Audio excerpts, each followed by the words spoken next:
सरपंच संतोष देशमुख हत्ये प्रकरणातील आरोपी हे बीड जिल्हा मध्यवर्ती कारागृहामध्ये आहेत आणि या कारागृहामध्ये त्या आरोपींना व्हीआयपी ट्रीटमेंट दिल्याचे देखील या अगोदर अनेक आरोप केले. मात्र आता धक्कादायक आरोप करण्यात आलेला आहे. तिथल्या एका कर्मचाऱ्यालाच धमकी दिल्याचा आणि बाहेर आल्यानंतर बघतो असा आरोप जे शिवसेना शिंदेगड जिल्हा प्रमुख आहेत स्वप्नील गलदर यांनी फेसबुक पोस्ट केली आणि त्यामधून आरोप केला आहे. माझ्यासोबत स्वप्नील गलदर आहेत. काय सांगाल, नेमकं काय घडलं जिल्हा कारागृहामध्ये आणि सरपंच संतोष देशमुख हत्या प्रकरणातले आरोपी हे आजही आतमधून धमक्या देतात का?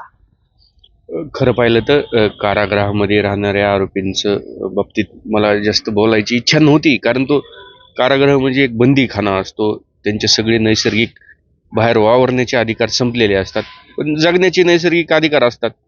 काल जेव्हा कोर्टामध्ये या प्रकरणाची हिअरिंग होती, माननीय न्यायालयाचा वेळ खाण्यासाठी एका आरोपीने चक्कर येण्याचं नाटक खाल्लं. म्हणजे तिथून त्यांनी असं सांगितलं जात आहे की त्यांनी गोळ्या खाल्ल्या होत्या, पण MLC डिपार्टमेंटला आपण जाऊन सिव्हिल हॉस्पिटलला पाहिलं तर तिथं एंट्री आहे की फक्त याला चक्कर उलटी येते म्हणून, आणि त्याला तिथे दवाखान्यातून वेळ खाऊन तो परत जेलला कारागृहात गेला होता.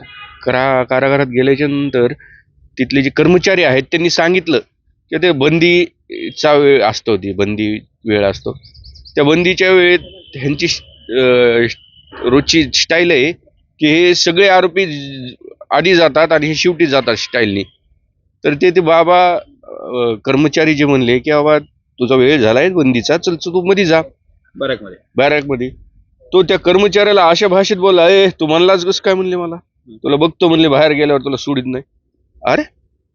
अरे आपण कुठेतरी विचार करत असून इतकी मोठी घटना घडली आहे, आपण ती डोळ्यासमोर आणलं तरी आपण इमोशनल होतो की कशी झाली असेल, काय झालं असेल. पण ही घटना झाल्याच्या नंतर आपण कुठेतरी शौर्य केलंय, पराक्रम केलंय आणि माज असलेल्या पद्धतीने हे कारागृहात वावरतात. काय नेमकं या संदर्भात तक्रार त्या संबंधित जो कर्मचारी आहे त्या कर्मचाऱ्यांनी तक्रार केली होती का, आणि तो नेमका आरोपी कोण आहे आणि नेमका सरपंच संतोष देशमुख हत्या प्रकरणातीलच आरोपी आहेत? हो, आदर्श सरपंच संतोष अण्णाच्या प्रकरणातील तो आरोपी आहे. ज्यावेळी संतोष अण्णा शेवटच्या घडीला म्हणत होते मला पाणी पाहिजे, तर त्यांनी त्या आरोपीने लघुशंका केलेली. तो आरोपी, तो प्रतीक घुले नाव आहे त्याचं. आणि मी सांगतो की त्या कर्मचारी जे आहे त्यांनी ती कंप्लेनही दिली होती. त्यांच्याकडे इनवर्ड ही शनिवार रात्री असल्यामुळं इनवर्ड करून घेतली नव्हती, नंतर सकाळी घेतली. नंतर दुसऱ्या दिवशी जेव्हा मी हा प्रकरण उघडकीस आणलं तेव्हा त्या जेलर जे आहेत त्यांनी त्या कर्मचाऱ्याला बोलून विनंती केली की बाबा माझं प्रमोशन आहे, हे प्रकार करू नकोस, असं करू नको, लेकरा बाळाचं बघ. मग त्या लेकरा बाळाच्या नावाच्या अनुभवानुसार त्या विनंतीमुळं आणि त्या वाल्मिकनी त्याची माफी मागितली बरं का. वाल्मिकनी त्या घोलीनी बी हात पाया पडून माफी मागितली. तेव्हा ते बाबा कर्मचारी स्थिर झाले आणि त्यांनी ती कंप्लेन मागे घेतली. पण तुम्हाला सांगतो बरं का, ते संताजी धनाजी सारखे लोक समाज पेटलेला आहे. कुठून टिप्पर येतील, कुठून पोकलेन येतील, कुठून JCB येतील. जेलर साहेब, विनंती तुला, हे बंद कर. आता जर तुझ्या कर्मचाऱ्याला जर तुमच्या जर धमक्या देत असतील, इतका जर माज असतील, अरे ते दुसऱ्या कुणाला नाही रे बाबा, कर्मचारी तुझ्या सवंगड्याला धमकी दिली. लोक हे झालेले संताप आहे. एवढं सगळं प्रकरण आहे, कोर्टामध्ये न्यायप्रविष्ट प्रकरण आहे. मात्र आरोपी हा जेलमध्ये असल्यानंतर तो सुधरावा, त्याच्या ह्यात बदल व्हावा अशा अनुषंगाने आरोपी जेलमध्ये ठेवला असतो. मात्र जेलमध्ये नेमकं वर्तणूक कशी यांची? ते अपहरण पिक्चर बघा होतो, त्या अपहरण पिक्चर सारखे वागायले. त्यांचा माज म्हणजे त्यांनी शौर्य पराक्रम केल्यासारखं वाटतंय त्यांना. माज आहे जेलर साहेब, दुसरं कोणी नाही बाबा. मी तर तुम्हाला साडी बांगड्या आहेर करीन बरं का. आता जर मला जर कानावर आलं ना असं काहीतरी झालंय, ते दादा खिंडकर, संतोष देशमुख, धनंजय देशमुखचा साडू, त्याला कुठं पाठवलंय? संभाजीनगरच्या जेलला. मोकाचा आरोपी, वरिष्ठ अधिकारी तुम्हाला सांगतात मोकाचे आरोपी इथल्या जेलला ठेवू नका. तुम्ही कशामुळे ठेवला? जावई तुमचा, जावई. जेल प्रशासन आरोपींना कशा पद्धतीची ट्रीटमेंट देते?